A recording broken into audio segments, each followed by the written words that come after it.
तर मला अशी माहिती मिळाली आहे की त्यांनी जाऊन पोलीस स्टेशनमध्ये देखील अशीच धमाल केली आणि त्यांच्या वकिलांनी फोन करून सांगितलं की ही जागा आता आमची आहे, ती त्यांना खाली करायला सांगा आणि ती खाली करण्यासाठी तुमचा पोलिसांची फौज पाठवा. हे जे सगळं होतं अतिशय शॉकिंग आहे.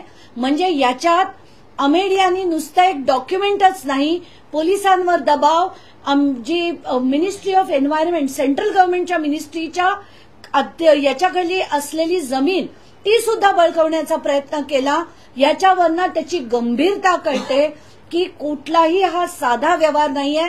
याच्यात बळ वापरलं गेलं होतं, याच्यात पॉलिटिकल इन्फ्लुएन्स होता आणि या सगळ्या गोष्टीमुळे आता तरी अजित पवार यांनी पुण्याच्या पालकमंत्रीपदाचा आणि उपमुख्यमंत्री पदाचा तात्काळ राजीनामा हा दिला पाहिजे. पार्थ पवार पोलिसांवर दबाव टाकतायत का? तुम्ही म्हणता की टॉवर लोकेशन शोधलं पाहिजे. पार्थ पवार पोलीस स्टेशनच्या आसपास होते का की जेव्हा त्यांचे वकील पोलीस स्टेशनला गेलेले? आताच्या घटनेला मला काहीच म्हणायचं नाहीये.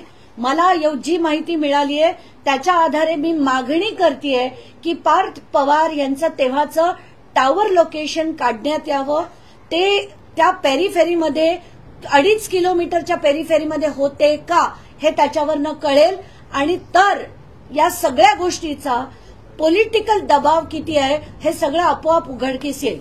बावनकुळे आता असं म्हणतायत की मुळातच मुठे समिती ही नेमलेलीच नाहीये चौकशीसाठी, त्याच्यामुळे त्यांच्या अहवालाला तितकंसं फार महत्व नाही असं त्यांना अधोरेखित करायचं आहे.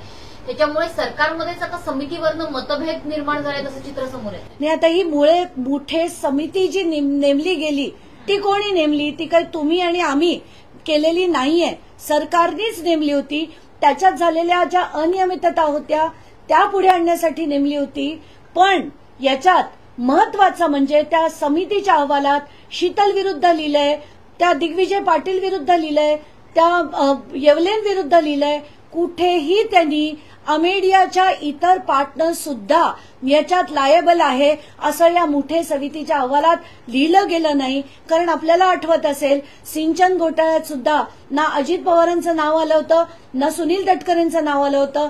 एक्झॅक्टली तोच पॅटर्न, मी तर याला देवेंद्र फडणवीस पॅटर्न म्हणेल की हाच पॅटर्न पुन्हा इथे आलाय. आत्ताच्या घटनेला सुद्धा याच्यात न पार्थ अजित पवारचं नाव आणि